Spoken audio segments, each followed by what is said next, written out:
Hey guys, Seth, Sherb, and Drew here for another episode of the Misfit podcast. Drew, what you got to start with? sharpentheaxecode.com for all your snazzy gear needs. We're checking out some pretty sweet print collection shirts right now that will probably be live when this is posted. Is that true, Ted? Yeah. That's true. Yeah. It's true. All kinds of other new gear on there. We got some new hats. The Sharp Shades are back. Polarized sunglasses that are actually affordable. We got white. We got black. We also have the Misfit Training Camp, Derby City CrossFit, Louisville, Kentucky, December 8th through the 10th. That's on the events tab at sharpentheaxecode.com. We also have the very first full-length Misfit Project podcast episode dropping on Wednesday as well. And this is probably dropping on Wednesday. Yeah. So they're both dropping. Probably live now. It could be live right now. Search for Misfit Project on iTunes. You find a snazzy little logo, and you'll see 2 episodes there. This is the Tribes episode. You can also just head to misfitproject.com. Whoa. Today's episode, we are going to chat about the change in the regional format, both the combining of some regions and expanding of others, and we'll spend most of our time talking about the new 4-person teams. It's going to be fun. Yeah. Yeah. So at the Invitational, Dave Castro announced that there are going to be regional changes, and he combined a couple regions and made a couple new ones. We'll talk about that later. But the big change that I think most people are excited, nervous, interested in is the team format. So we went from 6 athletes to 4 athletes. How does that change things? I think the first thing that changes is that you're going to do more CrossFit. I mean, they introduced that 4-person one. I think the teams are going to be forced to do more CrossFit-type movements. And I mean by that, it's like toes to bar, clean and jerks, and less with the worm. I think they experimented with the worm. I think it's a cool implement, but I don't think it's very fan-friendly. I think most people tune out. They did a bunch of worm stuff at the Invitational with 4 people. Yeah, they did. But I'm saying, I see more CrossFit occurring because you're not worrying about figuring out the logistics of 6 people on 10 different teams all at once. Let's say this. Let's say that it opens up the potential for them to do more things. The workouts don't have to be so structured in that you have to think about logistics for 6 people. You can do more with less people on a team, right? I agree. it just makes it more wide open. Yeah, it creates more space on the floor because you watch the regional floor, and when they have 10 teams going on at once or 8 teams going on at once, it's really hard to figure out what the hell's going on. So it's a zoo. Yeah, who knows what's going on? So I think the first thing that changes is that it's going to be more fan friendly. It's going to be more fun to watch. I agree with that. And I think that like you said, it opens you up to more things to be done out there because you're not worried about space being a huge issue. Didn't Castro said something along the lines of this makes it easier for affiliates to create super teams?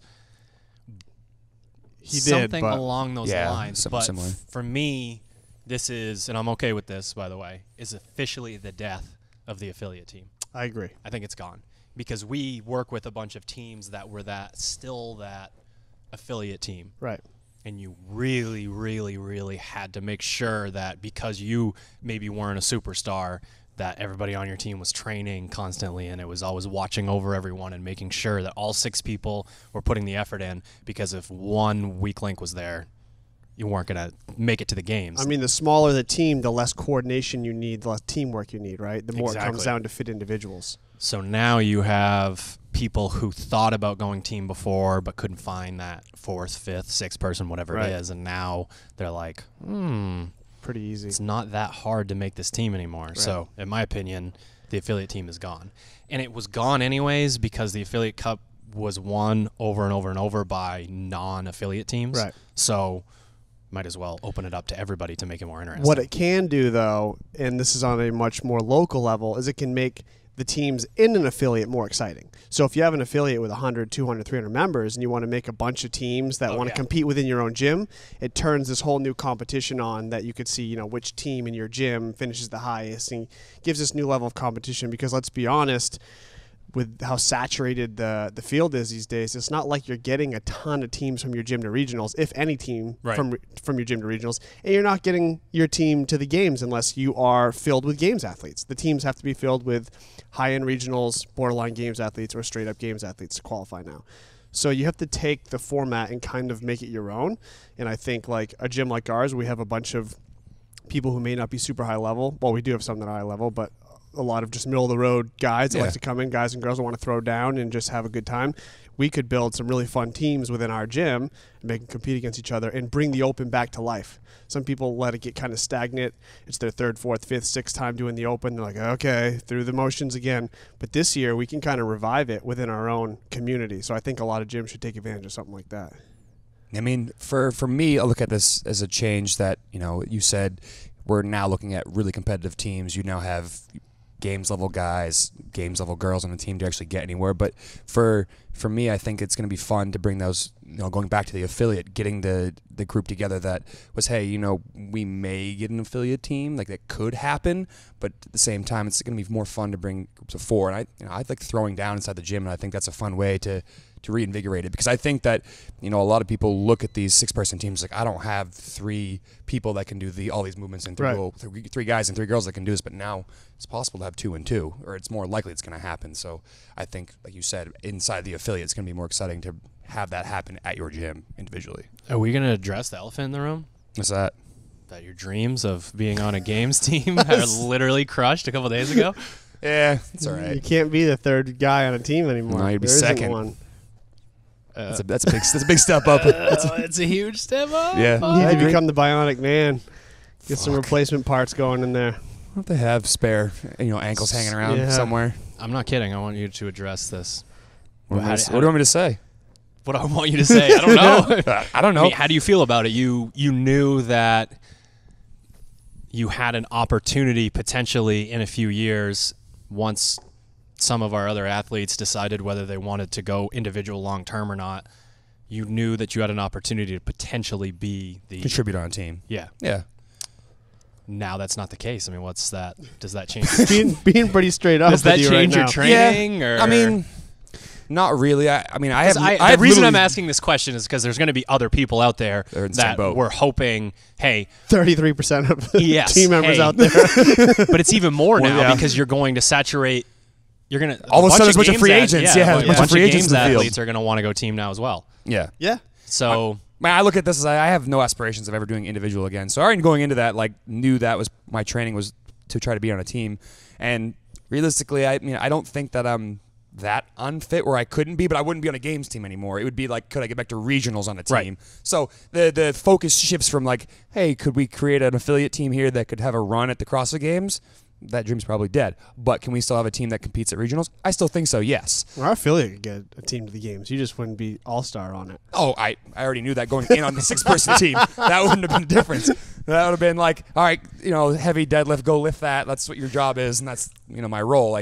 I knew that going in, that if we somehow qualified a team, that I definitely wouldn't be the strongest male on it. I knew that going into it, so that didn't really bother me. But I still think create a high-level regionals team, but I don't think that changes my training very much. I mean, I like to work out, so that's kind of what I do. I didn't know that. Yeah, it's kind of what I do. So, all right, so what's your advice to those who fall into a similar situation as you to kind of keep them motivated to keep training? To the people who say, okay, I can't go individual, I'm not good enough. I was that third member, borderline second member, but probably third guy or girl on the team. What keeps them fired up to keep training now? I mean, to me, it almost creates an ultimatum. You have a decision to make. Do you want to fight to try to be the second person on your team now? Be that second person because so-and-so your gym's number 1 already and you were trying for 2 or 3. Yeah. Now you have to fight for 2. So you have an opportunity to either embrace it as a challenge that you can work towards, or say, screw it. I guess I'm just going to be a really fit dude in my gym, which are both goals. You're going to look at the time commitment is going to be different. You're trying to be the second guy. You realize you got to work that much harder to be that second guy versus now I'm not the guy on the team anymore, and I'm just going to be really fit. But what's be okay easier? Is it easier now to make it to regionals as an individual, or to be on a games team? That's not black and white. I still think because an it's that much harder depends on now the region. Depends on the region. to make it to the games. Because we don't know what's changed either. They might knock down the amount of teams that go to regionals. They might change the amount of individuals that go to each region based on how they restructure. They might, but we don't know. But I think they would have announced it because they announced how many people from each region are going to the games and stuff like that. So I think if there were any more big changes like that. So you think that was the end-all be-all for all the regional changes? What he kind of went into? I think they were to me, it seemed like highlights, but maybe things logistical things could change. But I think that you got most of the important information there. I would think there are a bunch of regions out there though. Still, probably maybe the Atlantic. South, those regions, I think individually it'll be easier to qualify than to be on a games qualifying team. Yeah, to just qualify for regionals you're talking about. Yes. Yeah, look at the Southwest. Yeah. I mean, you can take a nap in week 3 and then come back in 4 or 5 and walk into regionals. I don't care. It was a joke. I saw the scores last year. It was a joke. Yeah. I mean, yeah. So there's still places where athletes can walk in, and but like you look at the Northeast, like it may be easier to qualify in, we'll say, the new South Central Southwest region as a games team than to become a male sneaking into the Northeast. Yeah, that's true. So again, it's region or region. It's both have become increasingly difficult, basically. Hey, just a big whoop whoop for Matt Fraser leaving the East, huh? Seriously. No kidding. Thank you. it. One extra spot floating around. See you later.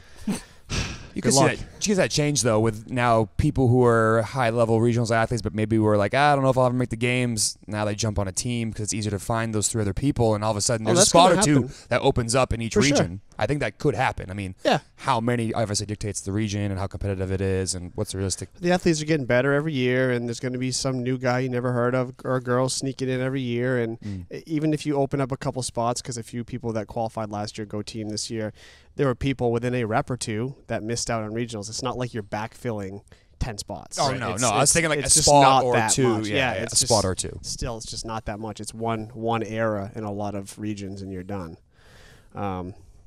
Yeah, I mean, that's the team stuff. I can't wait to watch it. I'm happy about it. Overall, this is a huge plus for me. Like, I think it's good for the sport. People are going to be more excited about it. There's a huge demand for team stuff, training and strategy and advice and all that stuff. And to be honest, the 6-person teams was becoming very boring to me. It was very hard to program team workouts that you could predict what they were going to throw at teams, without doing the same thing repetitively with a worm or sleds or stuff like that. This really does, like you kind of started off by saying, opens things up a little bit and forces, I think, athletes to be more well-rounded CrossFitters, and you can't just be a specialty guy. Sure, you can have extreme capacity in one range, but you can't just be lacking in other ranges too, like you may have been able to get away with on a team in the past. So now you have to be more. You have someone's really good clean and jerk make up for someone's not so good clean and jerk on your team, and now that's not a possibility anymore. Like you had maybe an athlete that's more of a gymnast and Metcon warrior with some guy that's really strong. All 4 have to be able to do everything. Exactly. Yeah. So I think you'll just see better athletes in general that are at the highest level on the team. So it's going to be better to watch. Overall, it's just going to be better to watch. So I think it might open up too at the games, having more opportunity to do more athletic type things like they do in the past, like bringing more swims or more obstacle races. I think they can have more opportunity with 4-person teams versus 6, just figuring out again the logistics of making that work. And they did it all in the past, but it just was again terrible to watch 6 people go through that obstacle courses here at the games. It's like, oh, what number is that person? Wait, who's what? I don't know who's. I mean, even regionals when they cram them in all together like that, it's like, wait, who is where? What team is doing what? Like super confusing to watch. This will be way better. And then last, I guess we can just touch on the fact that they've, so correct me if I'm wrong, created a new region out in Europe, Middle East, Africa. So basically they cut like Southern Europe and moved it to with the Middle East and with South Africa. That whole area is one. And then the northern, more European countries are their own region. Yeah, with Iceland still like it had been in the past, but yes. Right, because so that would be a northern European country. Yeah, north and south, essentially. Okay.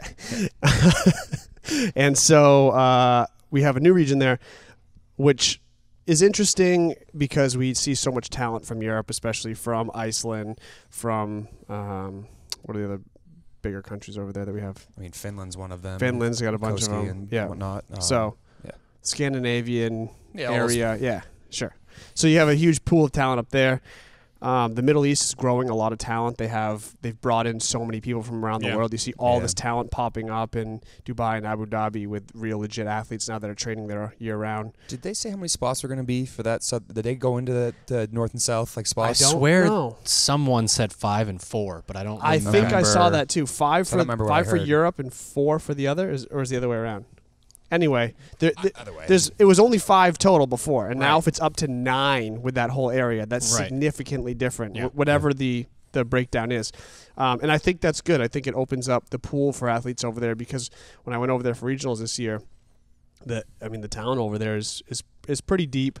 And I think it's just going to keep growing because it's more in its infancy over there than compared to the States. I could see athletes from the United States moving out there with Oh, yeah. opportunity, with money out there and Could whatnot, happen. and to help grow the brand internationally. That you could see It could athletes happen, moving but that way. in a year or two, it won't be a cakewalk out there Oh, no. anymore, and it already isn't a cakewalk out there. So they could try for sure, but I'm not sure it's necessarily easier than some of the other regions we already have over here. But I think a bigger story is the fact that they're combining California, the West, and Canada West, right? So that was Wait, how many athletes was that total? They were saying in the games. It's 15. 10 total. 10 to it was 5. 10. 10. Now it's 5. They haven't said that it's 5 though, have they? Did they say that they were okay? They did. Okay, yeah. so it's 5. If So they, it's cut in half. If they said it was 5, Guys it's and cut in girls half. cut in half. That whole California region thing from back in the day where NorCal was its own region, sort of because CrossFit was started there and there was oversaturation of gyms in that area way back. I'm more than glad that they rectified that situation.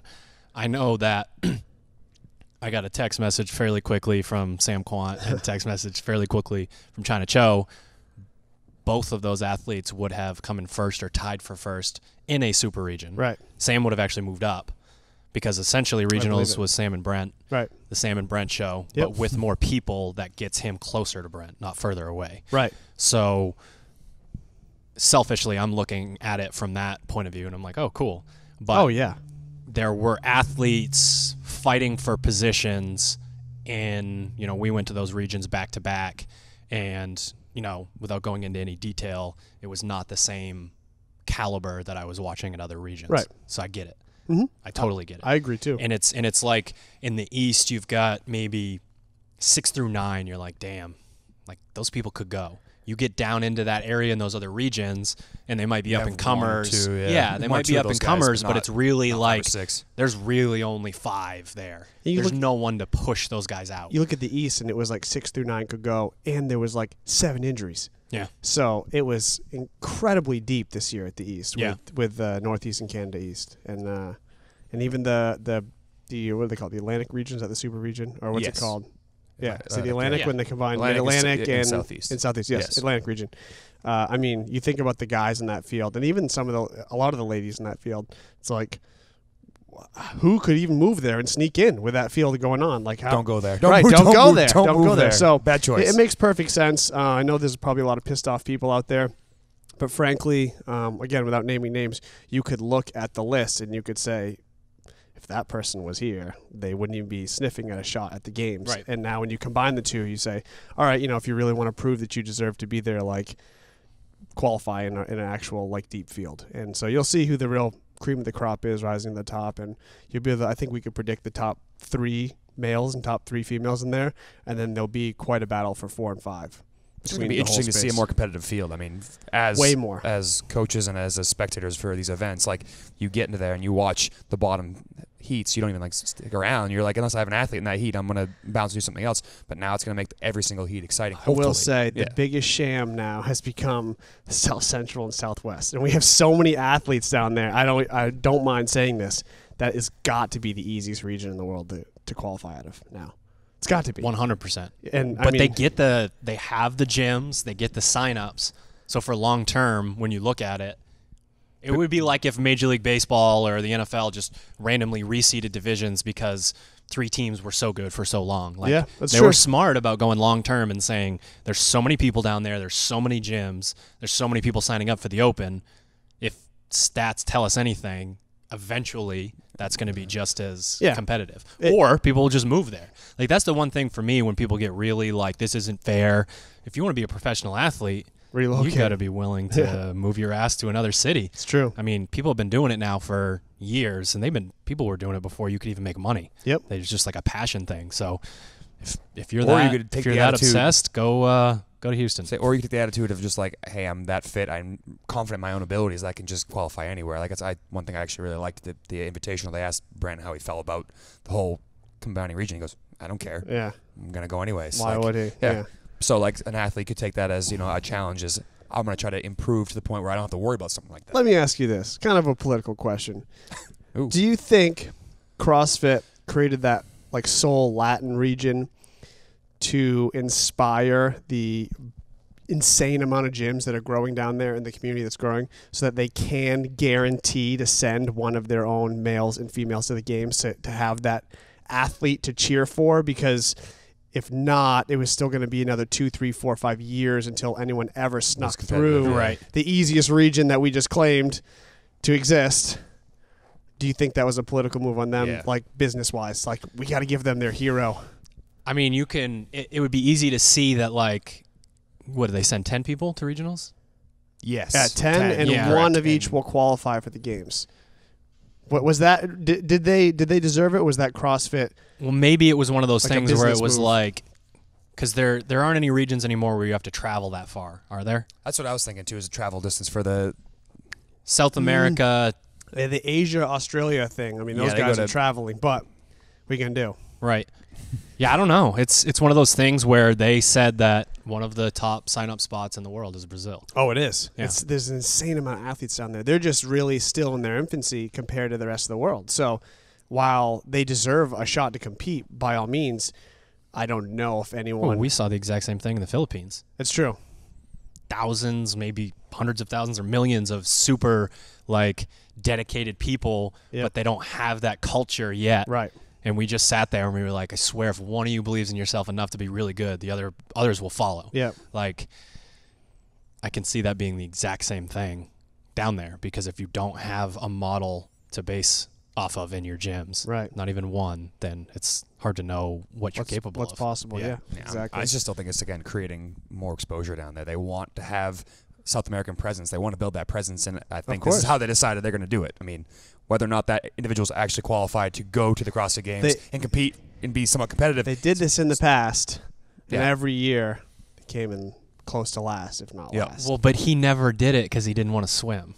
Well, that's true. That was Orlando, That was a whole thing. Yeah. Can someone break through and finish even in the 20s from Latin America right now? No. No. Yeah. I mean, if someone... if you're listening from there, prove us wrong. Yeah. We want that to happen. We want it. We want to happen.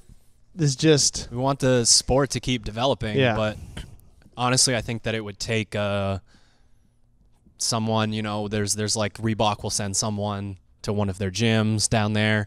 I think it would take that with like 3 or 4 people to develop the culture down there to show, because the human potential is there with the numbers in Rio and in Mexico City. Like with that, Brazil dominates other sports. That population density, and there's grit. There's so much grit in the like Central and Southern American communities that the numbers just tell us that the people are there. Yeah, but they don't have an example yet. Correct. So someone fall on the sword, move to Brazil. Be the example. Fraser, go ahead down to Brazil.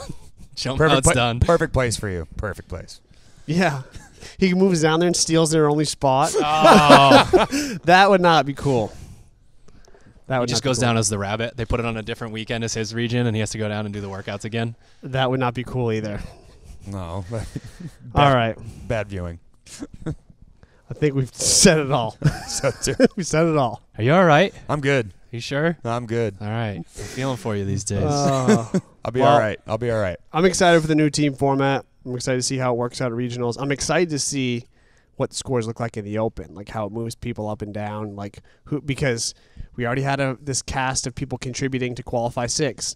Now do you have 80 people contributing to qualify 4? Like, how's that going to work? It's going to look a little different than the past. So I'm excited to see how it plays out. That's going to shake up even the individual scoreboard, because you got those people that trained so hard to be good at certain things, and they're not going to qualify, but they're going to crush a couple workouts. Right. And they're going to bump people down. Yeah. It's going to be interesting. Mm-hmm. We need this change, though. If there was no change, we'd get stagnant and we'd be bored. We needed this change to make sure he did his job, That's true. Now he can focus more on work. Yep. So it's all positive. All positive. All right, guys, that's it for this episode of the Misfit podcast. Hope you guys enjoyed. Remember, sharpentheaxeco.com for all training camps and gear, misfitproject.com for our new podcast. See you soon.